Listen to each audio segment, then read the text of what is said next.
오늘 다룰 이야기는 우리 주변 어디에나 있지만 그 진짜 얼굴은 잘 알려지지 않은 원소. 바로 질소에 대한 겁니다. 이게 생명의 핵심이면서 동시에 죽음의 도구가 될 수도 있거든요. 이 엄청난 역설 한번 제대로 파헤쳐 보겠습니다. 자, 그럼 바로 질문 하나 드릴게요. 지금 여러분이 숨쉬고 있는 이 공기, 여기서 가장 많은 비중을 차지하는 원소가 뭘까요? 아마 대부분은 산소를 떠올리실 텐데요. 놀랍게도 정답은 산소가 아닙니다. 바로 질소예요. 우리가 한번 숨을 들이마실 때 사실 우리 폐를 채우는 건 대부분 질소라는 거죠. 얼마나 많냐고요? 무려 78%. 어마어마하죠? 우리가 생명의 필수적이라고 생각하는 산소는 겨우 21% 정도밖에 안 돼요. 이 압도적인 숫자를 보면 질소가 우리에게 얼마나 중요한지 알 수 있을 것 같지만 사실 이 풍부함 속에는 아주 극단적인 두 가지 이야기가 숨어 있습니다. 모든 살아있는 것들의 기본 재료가 되는 동시에 바로 최근에는 사형 집행에 쓰이면서 엄청난 논란의 중심에 섰습니다. 아니, 어떻게 하나의 원소가 이렇게까지 극과 극의 얼굴을 가질 수 있을까요? 지금부터 질소의 두 얼굴을 하나씩 들여다보겠습니다. 먼저 질소의 밝은 면부터 시작해보죠. 생명의 원천으로서의 질소 이야기입니다.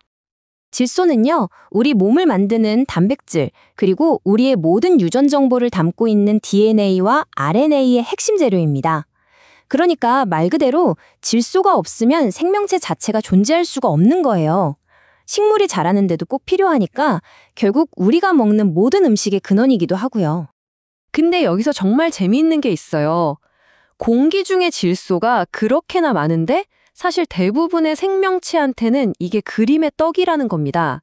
왜냐면 대기 중의 질소, 즉 N2는 결합이 너무 단단해서 식물이 바로 가져다 쓸 수가 없거든요.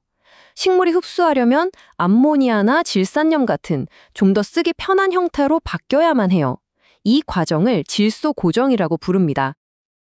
자연은 이 어려운 문제를 아주 기가 막힌 두 가지 방법으로 해결해 왔습니다.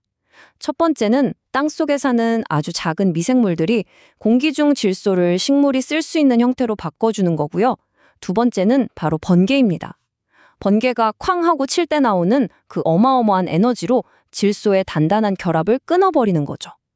그러니까 번개가 거대한 자연 비료 공장인 셈이에요. 하지만 자연이 만들어주는 질소만으로는 계속 늘어나는 인구를 다 먹여 살릴 수가 없었어요. 바로 그때 인류의 운명을 바꾼 발명이 등장합니다.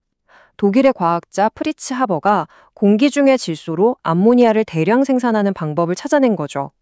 이 기술 덕분에 인류는 굶주림에서 벗어날 수 있었지만 동시에 이 기술은 폭탄의 원료가 되면서 인류에게 짙은 그림자를 드리우게 됩니다. 이 그래프를 보시면 그 영향이 얼마나 엄청났는지 한눈에 보입니다. 질소 비료가 발명되기 전인 1913년쯤 세계 인구는 20억 명이 채 안 됐어요. 그런데 지금은 어떻죠? 거의 80억 명에 육박합니다. 사실상 지금 우리가 사는 세상은 이 질소의 힘 위에 세워졌다고 해도 과언이 아닌 거죠. 자, 그럼 이제 이야기의 방향을 완전히 틀어보겠습니다. 생명을 키우던 질소가 어떻게 생명을 앗아가는 존재가 되었을까요? 되게 흥미로운 게 그 힌트가 질소라는 우리말 이름에 이미 담겨 있어요. 질소의 질자. 이게 바로 숨이 막힌다는 뜻의 질식에 들어가는 그 글자거든요. 산소의 흐름을 막아서 숨을 끊는다는 의미가 이름 자체에 들어있는 셈이죠. 그리고 이 숨 막히게 하는 특성은 지난 2024년 1월 미국 엘라바마주에서 끔찍한 현실이 됐습니다. 사형수 케네스 스미스에게 역사상 처음으로 순수 질소가스를 이용한 사형이 집행된 거예요. 주정부는 이게 가장 인도적인 방법이라고 주장했지만 실제 집행 과정은 그 설명과는 너무나 달랐습니다. 목격자들의 증언에 따르면 스미스는 질소가스가 주입된 후에도 몇 분간 의식이 있었고 약 2분 동안이나 격렬하게 몸을 흔들면서 고통스러워했다고 합니다.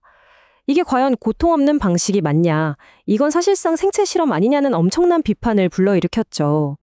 질소의 위험성은 순수 질소가스에만 있는 게 아닙니다. 질소와 산소가 만나 만들어진 또 다른 화합물, 흔히 해피벌룬이라고 불리는 아산화질소도 마찬가지예요. 이 가스도 뇌로 가는 산소를 막아서 일시적인 환각을 일으키는데 이걸 남용하면 영구적인 신경 손상은 물론이고 심하면 사망에까지 이를 수 있는 아주 위험한 물질입니다. 이렇게 질소는 한 개인의 생사를 가를 뿐만 아니라 이제는 지구 전체의 건강을 위협하는 거대한 문제가 됐습니다. 우리 인간이 만들어낸 질소가 자연이 감당할 수 있는 수준을 완전히 넘어버린 거예요. 이 그림 좀 복잡해 보이죠? 근데 핵심은 아주 간단해요.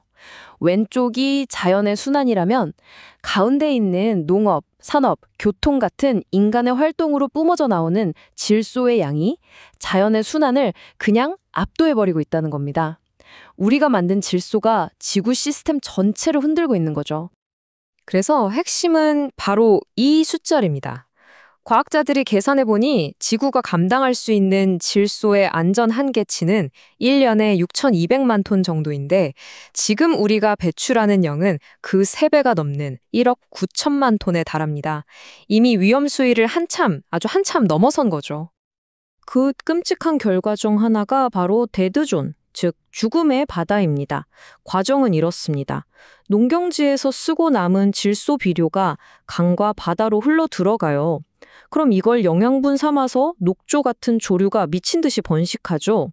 이 조류가 수만을 뒤덮어서 햇빛을 막고 나중에 죽어서 썩는 과정에서 물속의 산소를 싹 다 써버립니다. 결국 그곳은 어떤 생명체도 살 수 없는 죽음의 구역이 되는 겁니다.